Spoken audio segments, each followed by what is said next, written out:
হযরত উমর বলেন, ভাই আবু বকর, জীবনের নেকিও লাগবে না, জীবনের নেকিও না, শুধু আমাকে তুমি এক রাতের নেকি দিবানি রে।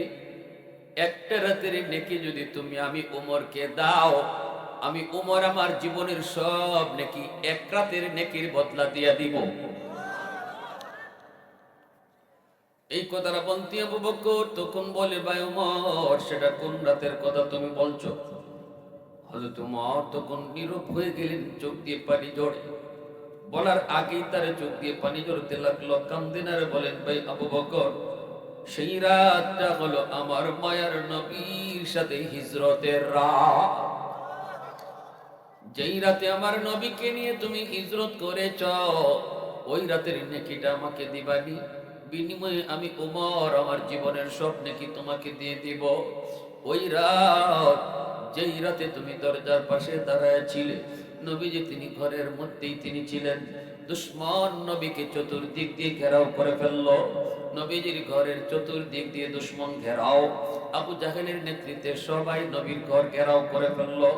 এইবার আল্লাহ পাক বলতেছিলেন, বন্ধু, আজ রাতে তুমি হিজরত করো। বন্ধু, তুমি আবু বকরের বাড়িতে যাও। ও নবী, নবীজি, নবীজি, তুমি আবু বকরের বাড়িতে যাও। সেদিন আল্লাহর নবী তার ঘরে ছিলেন। হযরত আলী নবীর ঘরেই ছিলেন।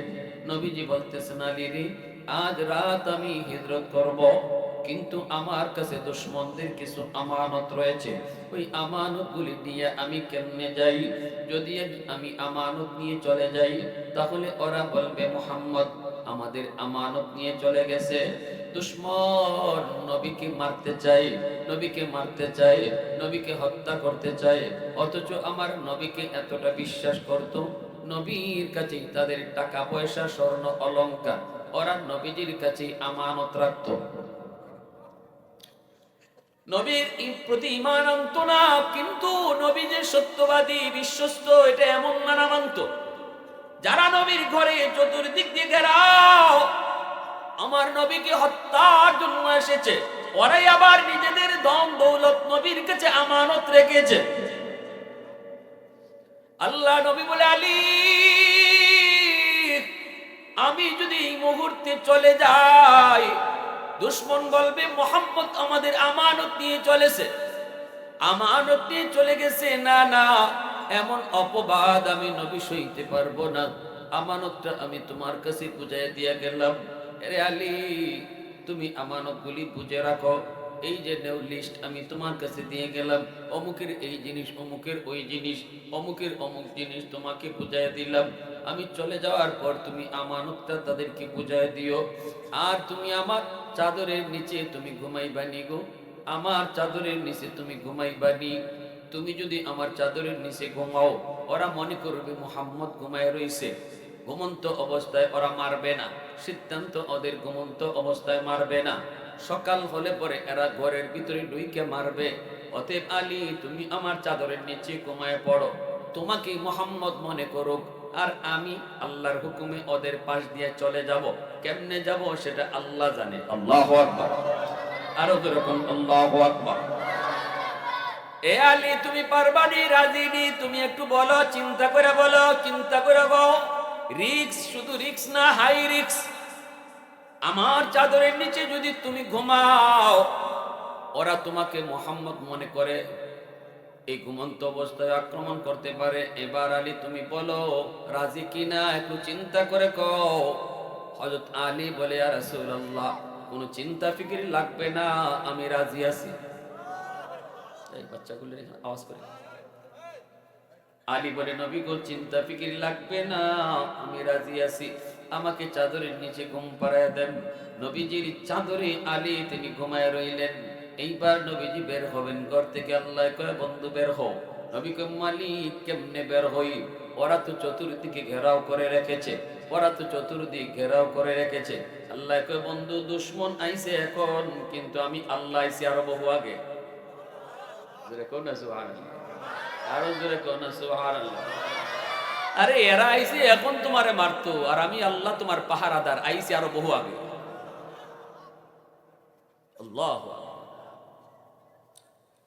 এক মুষ্টি বালি হাতে নাও, সূরা ইয়াসিনের আয়াত পড়ে ফু দাও, সবগুলি দুশমনরে অন্ধ বানায় দিব।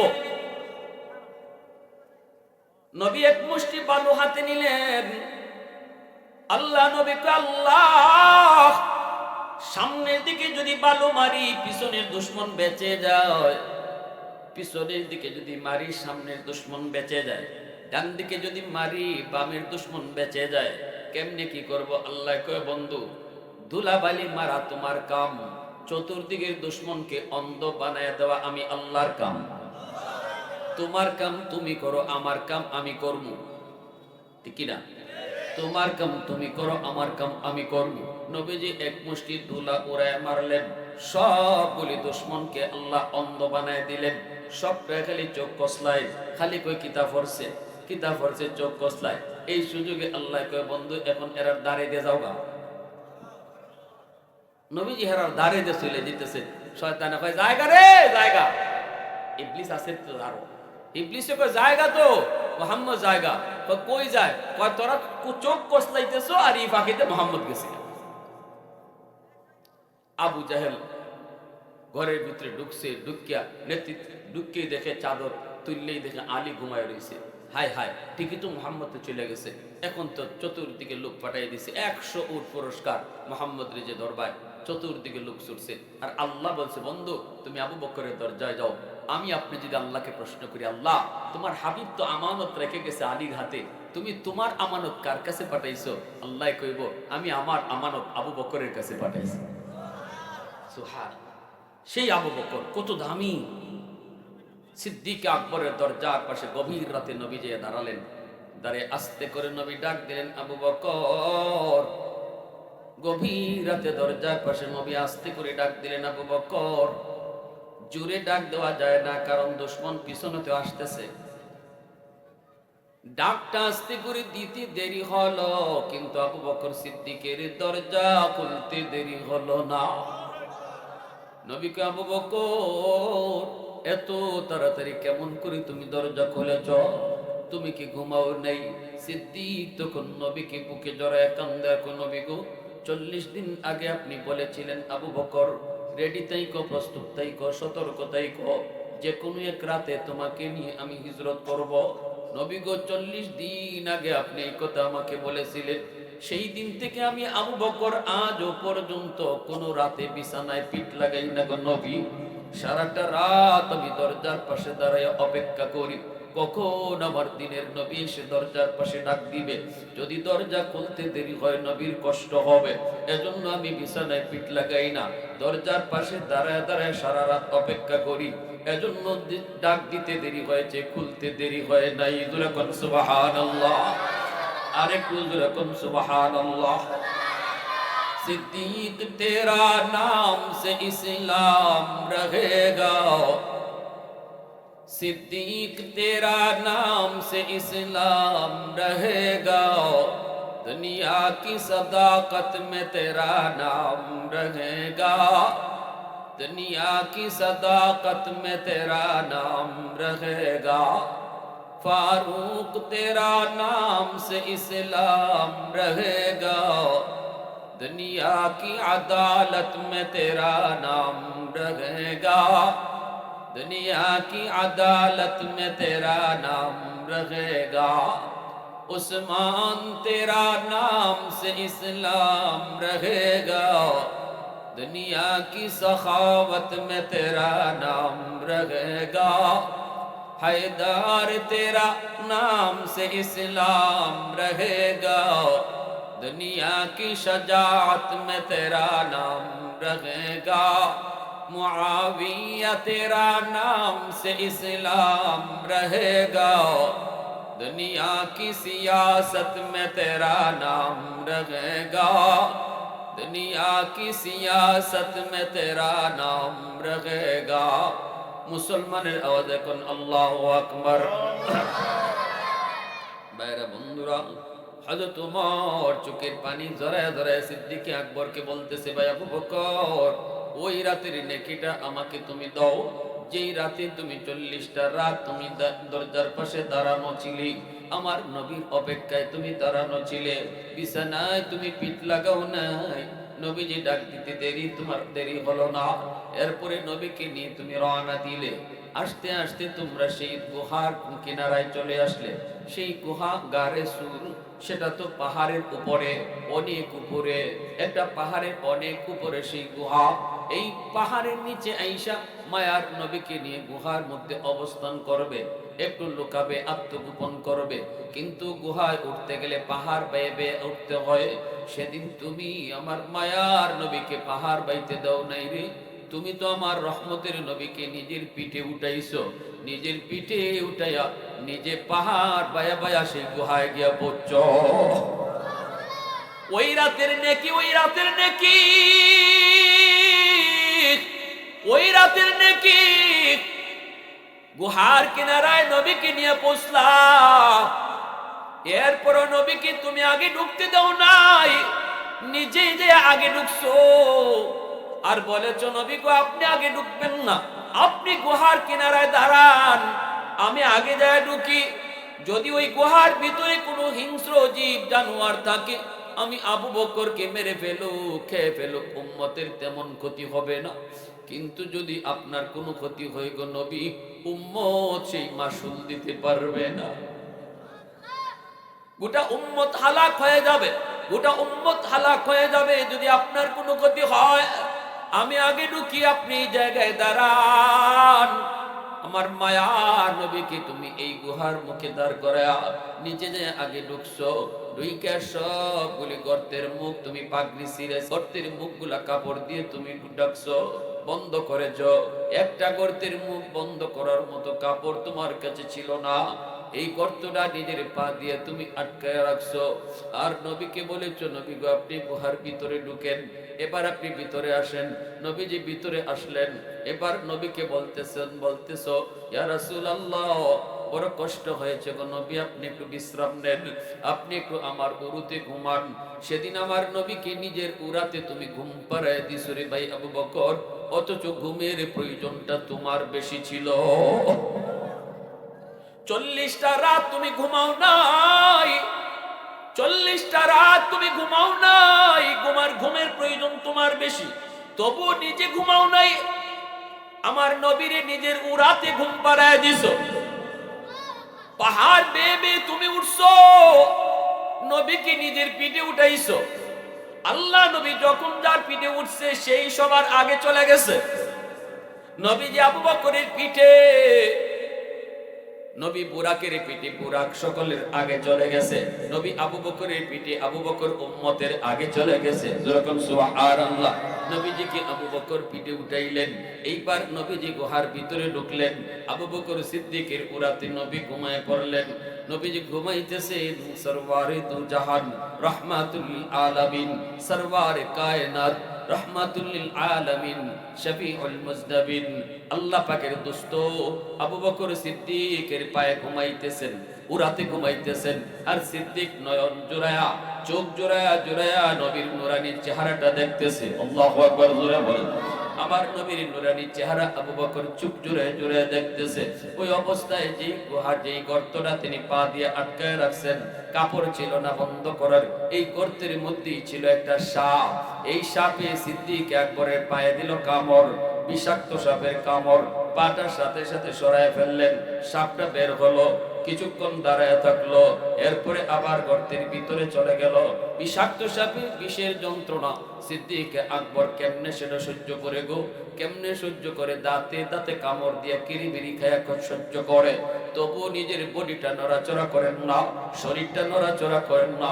কারণ শরীর যদি নড়াচড়া করি আমার মায়ার নবীর ঘুম ভেঙে যাবে। আশিক রসুল কাকে কয় একটু খেয়াল করে শোনো, দিল দিয়া শোনো। আমার নবীর কেমন আশিক সাহাবায়ে কেরাম ছিল। বিষের যন্ত্রণায় চেহারা পর্যন্ত কালো হয়ে যাইতেছে, তবু সিদ্দিক পা নাড়ায় না, বডি নাড়ায় না, দাঁতে দাঁতে কিরিমিরি খায়া হজম করে। কারণ আমার নবীর ঘুম ভাঙলে নবীর কষ্ট হবে। আল্লাহ নবী রহমতের নবী উরাতে ঘুমান। সিদ্দিক আকবর তিনি তো হজম করছেন। বাইরে এই অবস্থায় চোখ থেকে এক ফোঁটা চোখের পানি নবীর পবিত্র গাল মোবারকে পড়ে গেল। যেই মাত্র চোখের গরম পানি নবীজির গাল মুবারকে পড়ছে, সাথে সাথে আমার নবীর ঘুম ভেঙে গেছে। নবীজি ঘুম ভেঙে এইবার তাকায় দেখে সিদ্দিকের চেহারাটা কালো হয়ে গেছে। আল্লাহ! সাহাবায়ে কেরাম কি পরিমাণ ত্যাগ, কি পরিমাণ ধৈর্য, কি পরিমাণ কুরবানি করেছেন রাসূলের একটু আরামের জন্য। জোরে কন্যা সুবহানাল্লাহ।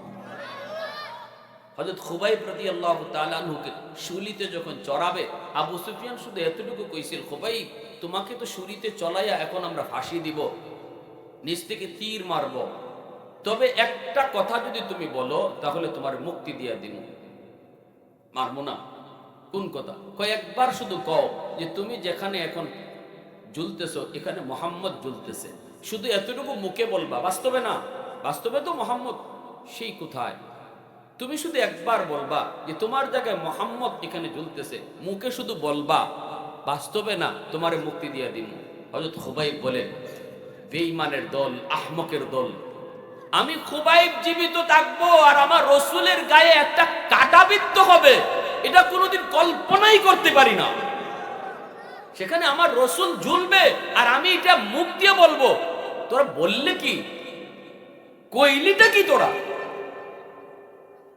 সাথে সাথে আবু সুফিয়ান কইছিল, মা রাআইতু আহাদান ইউহিব্বু আহাদান কাআসহাবি মুহাম্মাদিন মুহাম্মাদা।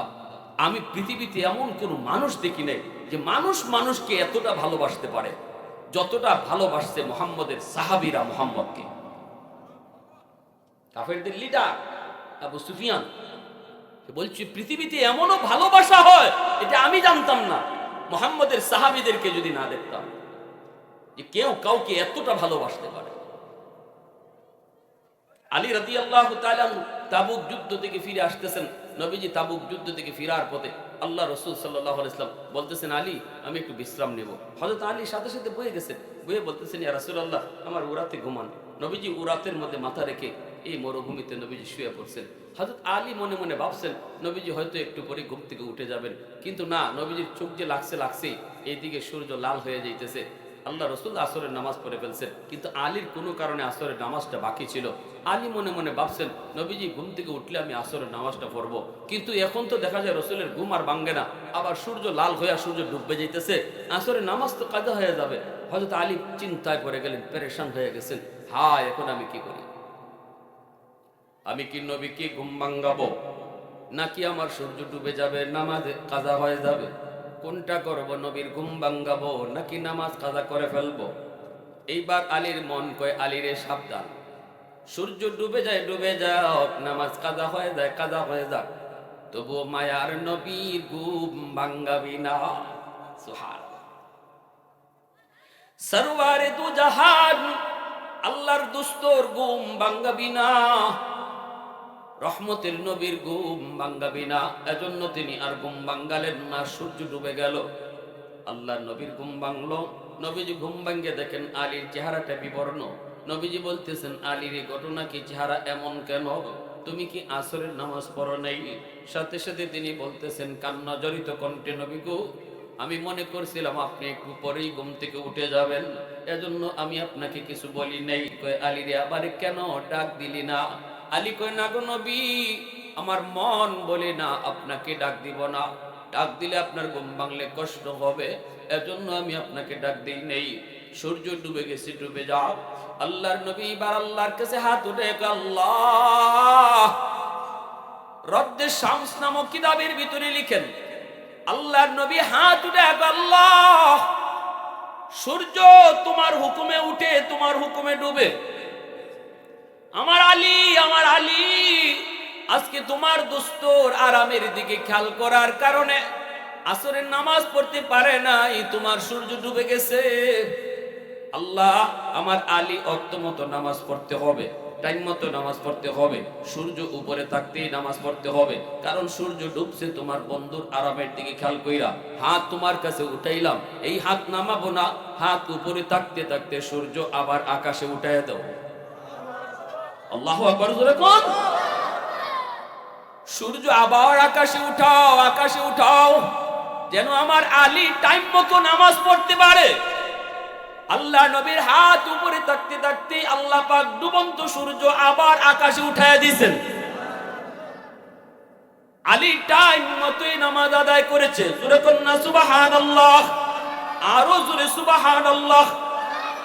উলফত মে তেরি ওয়াইসি নে দন্দান কুতুরা, বু বকর উমর নকশ কদম তেরা ন ছোরা। उल्फत में तेरी वैसी ने दंदान कुतूरा, बो बकर उमर नक्श कदम तेरा न छोरा। अयुशाक नबी वाके असरार मदीना, सुल्तान का सुल्तान है सुल्तान मदीना। सरकार का सरकार है सरकार मदीना, गुलजार का गुलजार है गुलजार मदीना। मोहब्बतेर साथे आवाज दिया कोन আল্লাহু আকবার। আমার ভাইরা বন্ধুরা জন্য বলছিলাম, ভাইরে আবু বকর সিদ্দিক রাদিয়াল্লাহু তাআলা আনহু নবীজি তার উরাতে ঘুমাইতেছেন, সাপে কামড় দিল। বিষাক্ত সাপের বিষ তিনি হজম করে ফেললেন। দাঁতে দাঁতে কামড় দিয়ে তবু নিজের শরীর নড়াচড়া করেন না, কারণ আমার নবীর ঘুম ভাঙবে। নবীর ঘুম ভাঙলে নবীর কষ্ট হবে।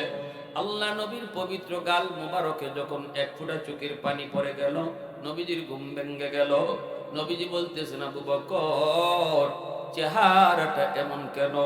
সিদ্দিক বলে, ইয়া রাসূলুল্লাহ সাপে কামড় মারছে পায়ে। নবীজি কই কও কি? বলে হ। সাথে সাথে আল্লাহর নবী তার লব মুবারক আঙ্গুলে নিয়া ওই কাটা জায়গার মধ্যে নবী লবটা লাগায় দিতে দেরি হয়েছে। বিষাক্ত সাপের বিষকে আল্লাহ পানি করতে দেরি হলো না। নবীজির লবের মধ্যে কি পরিমাণ অ্যান্টিবায়োটিক, কি পরিমাণ অ্যান্টিবায়োটিক আল্লাহ আমার নবীর লবের মধ্যে রাখছেন, দিতে দেরি, বিষ পানি হইতে দেরি হয়েছে। এইবার নবী কয়, আরে সাপ তুই গর্ত থেকে বের হ। আল্লাহ নবী ডাক দেওয়া মাত্র এই গর্তের ভিতর থেকে সাপ বেরিয়ে আসলো। নবী বলতেছে, বল বল আমার আবু বকরের পায়ে কেন কামড় দিছো? সাথে সাথে আল্লাহ পাক সাপের জবান আল্লাহ খুলে দিয়েছেন। এই ক্ষমতা আল্লাহর আছে না নাই?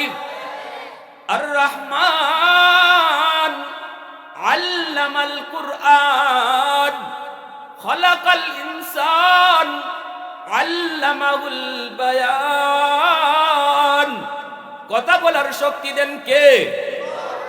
আল্লাহ চাইলে মানুষের জবান আল্লাহ কেড়ে নিতে পারে, আল্লাহ চাইলে গাছের জবান আল্লাহ খুলে দিতে পারে। সাথে সাথে সাপের জবান আল্লাহ খুলে দিলেন। সাপ আওয়াজ দেয়া কই, নবী গো মাপ চাই। আল্লাহু আকবার। ওগো নবীজি মাপ চাই, মাপ চাই। ওগো নবীজি আমি ইচ্ছা করে আপনার আবু বকরের পায়ে কামড় দেই নাই, আমি ইচ্ছা করে কামড় দেই নাই, আমি অপারগ হয়ে কামড় দিয়েছি। নবী গো এই গুহা আমার বাসস্থান নয়, আমার থাকার জায়গা হলো ওই যে জঙ্গল দেখতেছেন খেজুর বাগান, ওই খেজুর বাগানে আমি সাপটা থাকতাম। একদিন আমি বাগানের পার দিয়া দুইজন তাওরাত কিতাবের পণ্ডিত যাইতেছে, এই বাগানে তারা একটু বিশ্রাম নিয়েছে। একজন আরেকজনকে বলতেছে, দোস্ত ওই যে দেখো একটা গুহা দেখা যায়, এই গুহাটার নাম হলো গারে সুর। এই গুহার কথাই আল্লাহ তাওরাত কিতাবে উল্লেখ করেছেন। এই সেই গুহা, যেই গুহায় আখেরি নবী রহমতের নবী হিজরতের রাতে অবস্থান করবেন। আমি এই কথাটা শুনে ফেলেছি গো নবী। সেদিন থেকে আমি আমার বাসস্থান পরিবর্তন করে গুহায় অবস্থান নিয়েছি, শুধু এক নজর আপনাকে দেখার জন্য। এক নজর শুধু আপনাকে দেখবো, বেশি দূর খাইতেও যাই না। কোথায় কখন কোন টাইমে জানি আপনি ডুইকে আবার চলে যান, আমি আপনারে দেখতে না পারি। কষ্ট করে গুহার মধ্যে অবস্থান করতেছি দীর্ঘদিন। প্রতীক্ষার পর আজকে আমার সেই স্বপ্ন পূরণ হতে চলেছে। আমার রহমতের নবীকে এক নজর আমি দেখতে পারবো, কিন্তু আপনার আবু বকরের পায়ের কারণে বের হতে পারি না। আমার গর্তের আর কোনো মুখ নাই, অন্য কোথাও দিয়ে বের হওয়ার সুযোগও নাই। এজন্য আমি চেষ্টা করেছি, বের হওয়ার পারি নাই, কোথাও কোনো সুযোগ নেই। বাধ্য হয়ে আমি আবু বকরের পায়ে কামড় দিয়েছি গো নবী, যেন পাটা সরায়। পাটা সরানোর পর আমি বের হইয়া আমার দীর্ঘদিনের মনের আশা আমি পূরণ করেছি আপনার নুরানি চেহারা দেখার পর। নবী গো আমি মাপ চাই, মাপ চাই।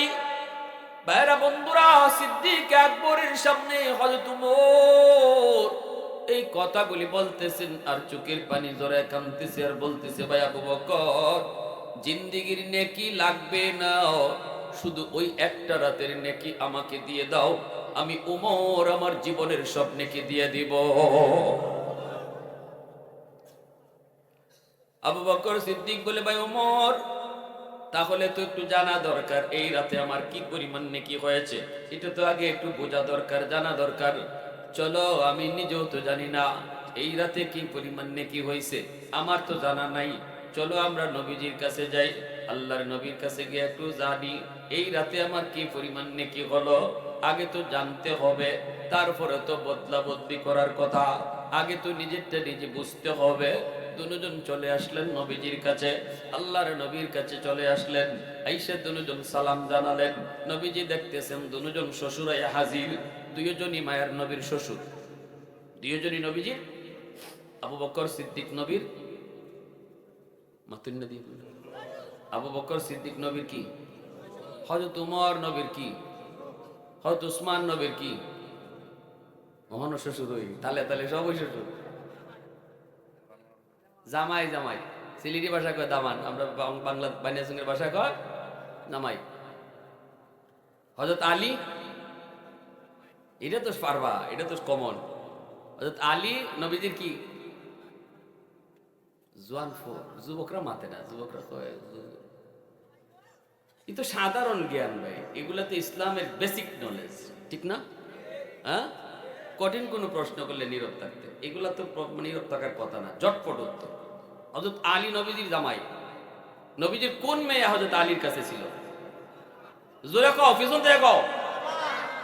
খাতুনে জান্নাত মা ফাতেমা রাদিয়াল্লাহু তাআলা আনহা, নবীজির কলিজার টুকরা মেয়ে ফাতেমা হযরত আলীর ঘরে, ঠিক কি না? তাইলে 4 খলিফার প্রথম 2 খলিফা নবীজির শ্বশুর, আর পরের 2 খলিফা নবীজির জামাই। এটা মনে থাকবো সারা জীবন, সারা জীবন মনে থাকবো ইনশাআল্লাহ। বাপমা কিছু জিনিস সন্তানকে শিশুকালে নিজেরা, বাপমা যারা আছেন, আমরা কিছু জিনিস, কিছু কথা, ইসলামের মৌলিক কথা সন্তানকে ঘরে শিখাইতে হয়। সালাম কালাম বাপমা সন্তানদের শিখাও, খাওয়ানোর দোয়া সন্তানদের মা শিখাও, ঘুমের দোয়া সন্তানকে মা শিখাও। এটা বাপমার দায়িত্ব। বাপমা সন্তানের প্রথম শিক্ষক, আর ঘর হলো তার প্রথম বিদ্যালয়। শিশু বাচ্চাটা ঘরের মধ্যে যা দেখে, যা শিখে, যা শুনে, এটা মরণ পর্যন্ত তার আসর করে। এটা তার ব্রেইনের মধ্যে, জেহেনের মধ্যে, মেমোরির মধ্যে রেকর্ড হয়ে থাকে। মা যা শিখায়, বাবা যা শিখায়। এজন্য শিশুকালে বাচ্চাদেরকে বাপমার অনেক কিছু শিখানোর আছে, কারণ বাপমা তার প্রথম শিক্ষক, আর ঘর তার প্রথম বিদ্যালয়। এজন্য আমার বাচ্চারা ঘরে কি দেখবে, কি শিখবে, কি বুঝবে, কি শুনবে, এটা বাপমা ভুল করলে চলবে না। এখানে বাপমা সঠিক সিদ্ধান্ত নিতে হবে। যদি নেই, তাহলে আমার সন্তানের ভবিষ্যৎ আলোকিত। সন্তান দুনিয়াতে আইসে যেমন জান্নাতি হইয়া, কবরেও যাইব জান্নাতি হইয়া। আর যদি বাপমা এই জায়গায় আমরা ভুল করি, আমার সন্তানকে কি দেখানোর কথা ছিল আর দেখাইতেছি কি, আমার সন্তানকে কি শোনানোর কথা ছিল শোনাইতেছি কি, আমার সন্তানকে শোনাইবার কথা কোরআন তেলাওয়াতের আওয়াজ, আমার সন্তানকে দেখাইবার কথা নামাজ পড়ানোর দৃশ্য, আমার সন্তানকে দেখাইবার কথা কোরআন পড়ার দৃশ্য, এগুলা না কইরা যদি গান বাজনার আওয়াজ তার কানে শোনাই, যদি তার নাচ গানের দৃশ্য তার চোখে দেখাই, এই সন্তান আইছিল দুনিয়াতে জান্নাতি হইয়া, আমি বাপমার কারণে হইতেছে জাহান্নামী। কিয়ামতের ময়দানে সন্তান আল্লাহর আদালতে মামলা দিবে, রব্বানা আতিহিম দিফাইনি মিনাল আযাব ওয়াল আনহুম লানান কাবীরা।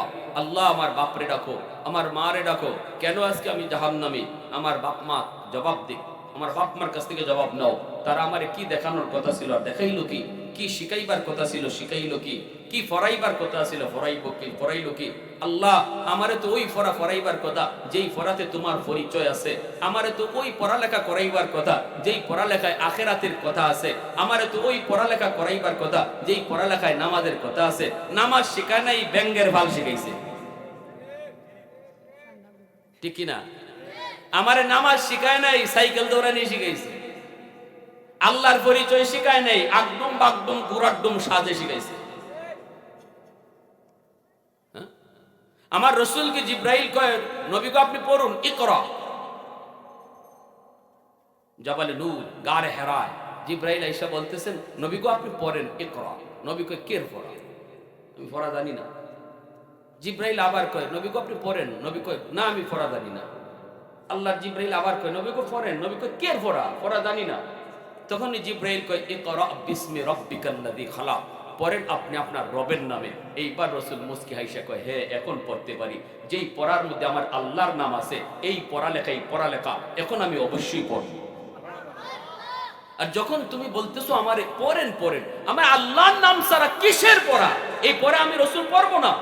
আমার আল্লাহর নাম ছাড়া, আমার আল্লাহর পরিচিতি ছাড়া যেই পড়া, এটা পড়াই হইতে পারে না। ওই পড়ালেখার দ্বারা মানুষ হওয়া যায় না। যেই পড়ালেখায় আল্লাহর পরিচিতি নাই, আখিরাতের ভয় নাই, এই পড়ালেখা বইরা যে যত বড় শিক্ষিত হইব, এ তত বড় ডাকাইত হইব। কথাটা শক্ত হইল, কোন লাগছে? এ তত বড় ডাকাইত হইব। 20,000 টাকার 30,000 টাকার লোভে পইরা ডাক্তার যদি কয় নরমাল ডেলিভারি কেসের রোগীরও যদি কয় সিজার করাই লাগবে, নাইলে মাও মরবো বাচ্চাও মরবো, দিল তোমারে ভয় লাগাইয়া। এখন তুমি জমি বেচো আর বাড়ি বেচো, তোমার কি যায় না যায় এই খবর ডাক্তারের নেওয়ার দরকার নেই। তো ডাক্তারের দরকার হলো 20,000 টাকার লোভ পড়ছে। এই ডাক্তারের ডাক্তার কইবেন না ডাকাইত কইবেন? খালি ডাকাইত না, ওরে ডাকা। এ ডাক্তার হইছে ঠিক, মানুষ হইতে পারছে না, কারণ তার পড়ালেখা আছে, কিন্তু এই পড়ালেখায় আমার আল্লাহর পরিচয় নাই, আখিরাতের ফিকির নয়। কলিজায় এই শিক্ষা দেওয়া হয় নাই, এ জীবন নয়, মরণের পরের জীবনই আসল জীবন। এই সবক তারে দেওয়া হয় নাই, এই স্লোগান কলিজায় দেওয়া হয় নাই। এই জীবনের প্রতিটা কাজের হিসাব আমার আল্লাহর সামনে দিতে হবে, এই সবক তারে শেখানো হয় নাই। এজন্যই রাসূল কইছে, ও জিব্রাইল কের ফরা, খালি কও ফরো কের ফরা, আমার আল্লাহর নাম ছাড়া আবার ফরাকে। যখনই জিব্রাইল কয় ফরেন আপনার আল্লাহর নামে, তখনই রাসূল ফরা শুরু করছে। এজন্য বলবো সাবধান, সন্তানকে স্কুলে 5 বছর পড়ানোর কোনো দরকার নেই, প্রাইমারিতে 5 বছর পড়ানোর কোনো দরকার নেই। 5টা বছর নুরানি মাদ্রাসায় পড়ান, নুরানি মাদ্রাসায় 5টা বছর পড়ান। এই 5 বছরে আপনার সন্তানদের মুসলমানের বাচ্চা আগে বানান, আগে তাহলে মুসলমানের বাচ্চা বানান, এরপরে ডাক্তারের বাচ্চা বানাইবেন, ইঞ্জিনিয়ার বানাইবেন, পাইলট বানাইবেন, যা বানান আগে মুসলমানের বাচ্চা বানাইতে হবে। আমার সন্তানের বড় পরিচয় ডাক্তার নয়, আমার সন্তানের বড় পরিচয় সে মুসলমানের সন্তান। এজন্য সবার আগে তার মুসলমানই শিখতে হবে। কারা কারা রাজি আছেন একটু হাত তুলে আল্লাহকে দেখা। আল্লাহ কবুল করো, জোরে কোন আমিন। 5 বছর নুরানি মাদ্রাসায় পড়াইবেন, এরপরে তার হাই স্কুলে দিবেন। মাদ্রাসাগুলোতে এখন স্কুলের সমমানের অঙ্ক ইংরেজি রাখা হয়েছে, একদম স্কুলের সমমানের অঙ্ক ইংরেজি, যেন আপনার বাচ্চা হাই স্কুলে যাইতে কোনো সমস্যা না হয়। ভালো টিচার রাখা হয়েছে, আপনাদের দিকে খেয়াল করে, শুধু আপনাদের দিকে খেয়াল করে। গোটা মুসলিম উম্মার সন্তানের লেখাপড়া শুরু হবে মাদ্রাসা দিয়া, স্কুল দিয়া নয়, মাদ্রাসা দিয়ে শুরু হোক। এরপরে তারে আপনি যে লাইনে দেন দিয়েন। আলেম বানাইতে চান না, অসুবিধা নাই, আমরা টানাটানি করব না।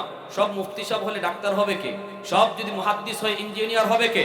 দেশ চলবে কি কইরা? চলুক, ডাক্তার হোক, ইঞ্জিনিয়ার হোক, তবে তার জীবনের লেখাপড়া শুরু হবে আমার আল্লাহর পরিচয় লইয়া। আর মুসলমানি লইয়া সে ডাক্তার হবে, মুসলমানি লইয়া সে ইঞ্জিনিয়ার হবে, মুসলমানি বাদ দিয়া নয়। যদি মুসলমানি বাদ দিয়ে আমার সন্তান স্কুল কলেজ ভার্সিটিতে যায়, কিয়ামতের মাঠে এই মা বাবাকে আল্লাহর আদালতে সন্তান আসামি বানাবে, খেয়ানতকারী হিসাবে আসামি বানাবে, সন্তান আসামি বানাবে। এজন্য বাপ মার কিছু দায়িত্ব আসেনি না নাই? আমার আব্বার একটা ঘটনা মনে পড়ে কইলাই। আমার আব্বারে তো আপনারা চিনুনি, জেনারেল শিক্ষিত মানুষ, আলেম মতো না। সেই ছোটবেলা আব্বার পাশে আব্বার একজন বন্ধু বসা, আমি গেলাম, রুমে ঢুকছি, ছোট মানুষ দেখবেন বাচ্চা বাপ মার পাশে গিয়ে ঘষাঘষি করে। তো আমি যে একটু বাবার পাশে গেছি, সালাম দেই নেই, এটি আমার অপরাধ ছিল। আব্বা বলছেন, বাবা সালাম দিলা না? তো আমি সাথে সাথে বলতেছি আসসালামু আলাইকুম ওয়া রাহমাতুল্লাহ। সালাম তো শিখাইছেন, কিন্তু এই সময় আমি হয়তো ভুলে গেছি। ভুল হয় কি হয় না? ভুলে গেছি। তো আমার চাচা যিনি আঙ্কেল ছিলেন, ইনি বলতেছেন ওয়ালাইকুম আসসালাম বাবা, বেঁচে থাকো। কিন্তু আব্বা বলতেছেন না, তোমার সালাম গ্রহণ করা হবে না, রুম থেকে বের হও। আমারে বলতেছে রুম থেকে বাইর হও। রুম থেকে বাইরিয়ে আবার রুমে ঢুকবা, সালাম দিয়ে ঢুকবা। তো আমার আঙ্কেল বলতেছিলেন ভাই বাদ দেন, ছোট মানুষ বুঝে না, সালাম তো দিছেই, এখন তো দিছেই, এটা তো শুধরেই নিছে। আব্বা বলতেছেন না, এখন যদি তার সালামটা নেই সারা জীবন মনে থাকবে না, আর যদি রুম থেকে বের কইরা সালাম দিয়ে ঢুকাই এটা জীবন ভর মনে থাকবে। 30 বছর আগের ঘটনা কেন আমার আজও মনে রইল। এজন্য বলতেছি বাবা, বাবা না শুধু আদর্শ বাবা হও, মা না শুধু আদর্শ মা হও, সমাজ পরিবর্তন হয়ে যাবে। গন্ডগোল কোথায় আমাদের? রোগ যেখানে সেখানে ওষুধ দাও। আগুন লাগছে শেরপুর, পানি লয়ে যায় ফরিদপুর। রোগ আসমানও, চিকিৎসা জমিনও। কেন আমার সন্তান আজকে ইয়াবাকুর, গাঞ্জাকুর, মদকুর হবে? কেন আজকে সে বেলাইনে বেফতে যাবে? গন্ডগোল তো গুড়ায়, ঠিক কিনা জোরে বলে? গন্ডগোল গুড়ায়। যেই সময়ে চারা গাছে পানি দেওয়ার কথা ওই সময়ে পানি দিলাম না, এখন আমি পানি পানি করে চিৎকার করলে লাভ কি হবে? গাছ তো মোটা হয়ে গেছে। এই গাছে এখন আর পানিতে কাজ হবে না। পানি দেওয়ার টাইমে গাছ চারা গাছে পানি দিতে হবে। এজন্য হাত জোর করে আপনাদেরকে বলবো, উলামায়ে কেরাম শুধু আপনাদের দিকে খেয়াল করে মাদ্রাসার নুরানি বিভাগে স্কুলের সমমানের অঙ্ক ইংরেজি রাখছেন, যেন আপনার সন্তানের লেখাপড়া মুসলমানি শিক্ষা হয়, মুসলমানি লইয়া যেন আপনার সন্তান সামনের দিকে আগায়, জীবন যেন আল্লাহর পরিচয় নিয়ে আসে সামনের দিকে আগায়। ঢাকা ইউনিভার্সিটির বাংলা বিভাগে পড়বে, নাস্তিকদের ভিড়ে যায়ও নাস্তিক হবে না। যদি 5 বছর নুরানি মাদ্রাসায় পড়াইয়া মুসলমানের বাচ্চা বানাইয়া তারপরে তারা স্কুল কলেজ ভার্সিটিতে যান, নাস্তিকদের ধারে গিয়েও কোরআনের পক্ষে আওয়াজ উঠাবে ইনশাআল্লাহ। কোরআনের পক্ষে আওয়াজ উঠাবে। আল্লাহ আমাদেরকে সহি বুঝ দান করুন। সবাই বলি আমিন। আরো জোরে বলেন আমিন। এজন্য আমার ভাইরা বন্ধুরা বলতেছিলাম, ও ভাইরা বন্ধুরা, আবু বকর সিদ্দিক রাদিয়াল্লাহু তাআলা আনহু নবীজির শ্বশুর, হযরত ওমর তিনিও নবীর শ্বশুর। দুনো শ্বশুর আইসা হাজির, দুজন শ্বশুর আইসা হাজির। আল্লাহ নবী রহমতের নবীর করে আবু বকর সিদ্দিকের মেয়ে নাম কি? আম্মাজান আয়েশা সিদ্দিকা রাদিয়াল্লাহু তাআলা আনহা, তিনি আবু বকর সিদ্দিকের মেয়ে, নবীজির পবিত্র বিবি। স্বামী স্ত্রীর ভিতরে মাঝে মাঝে একটু গন্ডগোল হয়নি না হয় না? একটু ঝগড়াঝাটি হয়নি না হয় না? হ্যাঁ, এর লাগি কিতা হাজুন লিয়া ফিটানি শুরু করে দিতে? আল্লাহ রসুলের জীবনে এমন ঘটছে, আম্মাদানের সাথে রসুলের একটু একটু মন কষাকষি হয়েছে। এটা মান অভিমান স্বামী স্ত্রীর ভিতর হতেই পারে। মহব্বত আর ভালোবাসা বিয়ার আগে নয়, মহব্বত আর ভালোবাসা হবে বিয়ার পরে স্বামী স্ত্রীর মধ্যে। আল্লাহ রসুল সাল্লাল্লাহু আলাইহি ইসলামের ভালোবাসা কি পরিমাণ ছিল, ওই ভালোবাসার মধ্যে একটু টুকটাক বাজাবাজি হতেই পারে। আম্মাদান একটু অভিমান করছেন, নবীও একটু অভিমান করছেন। দুইজনের জায়গাতে রাইট। নবী কই আমি ঠিক, আম্মাদান কই আমি ঠিক। এইবার এখন কেডা ঠিক আর কেডা বেঠিক, এটা কেডায় বিচার করতো? আল্লাহ রসুল কয় 3 নম্বর কেউরে আনি, বিচারক একজন আনি, আয়সা দেখি কার ভুল আর কার সঠিক। আম্মাদান কয় ঠিক আছে আপনি আনেন। আল্লাহ রসুলকে কারে আনতাম? আম্মাদান কয় আপনার দ্বারে মন চায় তারে আনেন। রসুল কয় তো তোমার আব্বারে আনবে, বুঝিনি কা? এখন যদি মেয়ে বউ যদি শুনে যে বিচারক যিনি আইতেছেন তাই আব্বা, তে তো মহা খুশি, ঠিক কিনা? তে তো রায় আমার পক্ষে। হযরত আবু বকর সিদ্দিককে নবী ডাকছেন, আওসেন একটা গড় বিচার করণ লাগে। সিদ্দিকে আকবর আইসেন পরে আল্লাহ রসুল সাল্লাল্লাহু আলাইহি ইসলামও দাঁড়ানো, আম্মাদান আয়েশাও দাঁড়ানো। রসুলকে আবু বকর একটা বিচার করণ লাগে, তোমার বিচারের লাগে আনছি। কে সঠিক, আমি সঠিক না আয়েশা সঠিক? এইবার একটু বিচার করতে হয়, দেখো নিজের বেটি দেখিয়া নিজের মেয়ে দেখিয়া আবার হক লইও না। আবু বকর সিদ্দিক তো দাঁড়াই রয়েছে, ভিতরে ভিতরে খেপতাছে ও, যে আজকে আমার রসুল আর তুমি আমার মেয়ে হইয়া রসুলের সাথে ঝগড়া করিয়া বিচারক পর্যন্ত আমারে আনাই লিছো। আচ্ছা বুঝছে লই কি তা খবর। তো এইবার আল্লাহ রসুল কইতেছে, আয়সা তুমি আগে কইবাই না আমি আগে কইতাম? বিচারকে বিচার করবার আগে স্টেটমেন্ট দেওয়ান লাগে না নি? দুই পক্ষের তো স্টেটমেন্ট লাগে। তো এক পক্ষের তো খালি শুনলে হয় না, দুই পক্ষের স্টেটমেন্ট শুনলে বিচার করণ লাগে। তো আল্লাহ রসুল কইতেছে, আয়সা স্টেটমেন্টটা তুমি আগে দিবাই না আমি আগে দিব? আম্মাদান কইতেছেন আপনি আগে দেন, তবে যা কইবার সত্য কথা কইয়েন। ওই লাগাই দিচ্ছেন চেষ্টা। যেটা কইবা, কারণ একটু মান অভিমান যে রইছে, ভিতরে তো গুসা আছে, গুসা আছেনি না? ও গুসার ছুটে এই কথাটা কইলেছেন, যেটা কইবা যা কইন হাসা কইও। আল্লাহ রসুল হজম করে নিয়েছেন এই কথাটা, কিন্তু আবু বকর হজম করতে পারছেন না, সিদ্দিক আকবর হজম করতে পারেন না এই কথাটা। এত ওজন, এত ভারী ছিল এই কথাটা, এত হিট করছে সিদ্দিকের, সাথে সাথে চেহারা বিবর্ণ হয়ে গেছে, বডি ফুললে গেছে। আমার রসুলের ব্যাপারে আমার মাইয়া কইলটা কি, যে আপনি যা কইবার সত্য কইেন। আজও পর্যন্ত মক্কার কাফিররা পর্যন্ত পারল না আমার রসুল একটা মিশা কথা কইছেন প্রমাণ করত। সেখানে আমার রসুলের ব্যাপারে আমার মেয়ে এটা কইল কি, কইলি কি তুই, কই ওই দৌড় দিক গিয়ে ওই মেরে এমন জোরে একটা চর, এক চরে গালের মধ্যে এমন জোরে চর দিছ, আম্মাজান জাগার মধ্যে গুইরা মাটি থইরা দৌড় দিয়ে গিয়ে আল্লাহ রসুলের পিছে গিয়ে এমনি আন্দা দিয়ে দুইটা কইতেছেন, ইয়া রাসূলুল্লাহ আমারে বাঁচান। আবু বকর সিদ্দিক আবার গেছেন, গুসার ছুটে আবার গেছেন মারতা। রসুল এমনি হাতটা দিয়া আম্মাজান রে এইভাবে সেভ করে বলতেছেন, আবু বকর সাবধান, যেখানে আছে ওইখানে দাঁড়াও। সাথে সাথে সিদ্দিক দাঁড়ায় গেছে, রসুলের মেজাজও গরম। নবী বলতেছেন, আবু বকর বিচার করতে আনছি, মারতে আনি নাই। আল্লাহু আকবার, জোরে কর, আরো জোরে কর। আমরা ওই লোক হইতাম আরো মারো, কিতা কইতাম, এখন তো আমার দ্বারা ইলাই যাও হিবাই যাও, আমরা হইলে এই কথা কইতাম। কিন্তু আল্লাহ রসুল কইতেছেন, সাবধান আবু বকর, মারতে আনি নাই, বিচার করতে আনছি, হাত তুলছো কেন? সিদ্দিক আকবর সাথে সাথে চুপ নীরব দাঁড়ায় রয়েছে।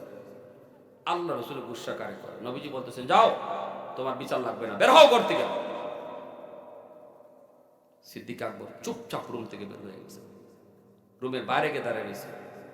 এমনি আল্লাহ রসুল গুইরা দাঁড়াইছেন, গুইরা দিয়ে আম্মাদানকে বুকের সাথে বুক মিলাইয়া আদর খাইতেছেন, আর মুসকে হাসি দিয়া কইতেছেন, আয়সা আজকে আমি না থাকলে তো তোমার আব্বাই তোমার মারিয়ে নিত।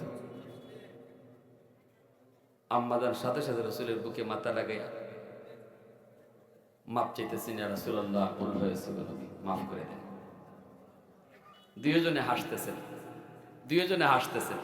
আবু বকর সিদ্দিক ঘরে ঢুকে কইটা কোন জাতির বিচার আমি বুঝলাম না।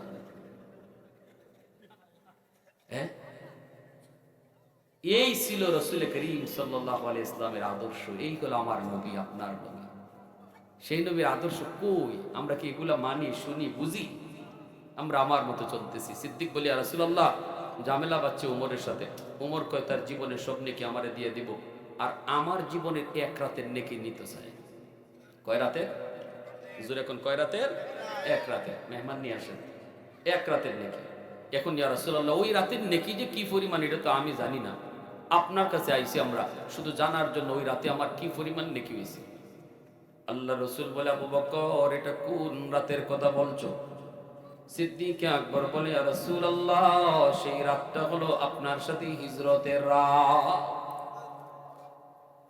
আল্লাহ নবী নীরব নিস্তব্ধ হয়ে গেলেন। নবীজি এইবার তিনি ডাক দিয়া বলেন, আবু বকর রে, জীবনের নেকি তোমরা বদলা বদলি করবা কি করবা না আমি জানি না, সিদ্ধান্ত আমি দেব না, তোমাদের ইচ্ছা।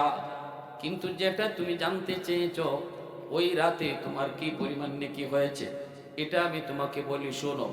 ও আবু বকর, ওই এক রাতের নেকি যদি তোমার এক পাল্লায় রাখা হয়, আর উমর সহ গোটা উম্মতের নেকি যদি এক পাল্লায় রাখা হয়, তোমার পাল্লা পারি হয়ে যাবে। আরেকটু জোরে কন্যা সুবহানাল্লাহ, আরো জোরে সুবহানাল্লাহ। सिद्दीक तेरा नाम से इस्लाम रहेगा।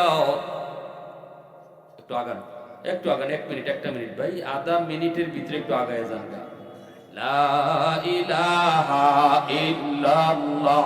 একটু চার আঙ্গুল জায়গাও যদি থাকে এক বাইরে জায়গা দেন, আল্লাহ আপনাকে জান্নাতে জায়গা করে দিবে। লা ইলাহা ইল্লাল্লাহ, লা ইলাহা ইল্লাল্লাহ, লা ইলাহা ইল্লাল্লাহ, লা ইলাহা ইল্লাল্লাহ।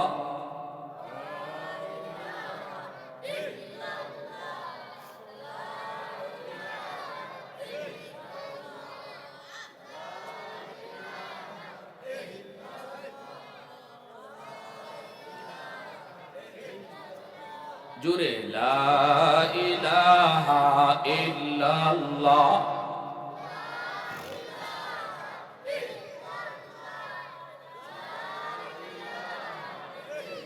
লা ইলাহা ইল্লাল্লাহু মুহাম্মাদুর রাসূলুল্লাহ। জোরে সুরে বলি সাল্লাল্লাহু আলাইহি ওয়াসাল্লাম।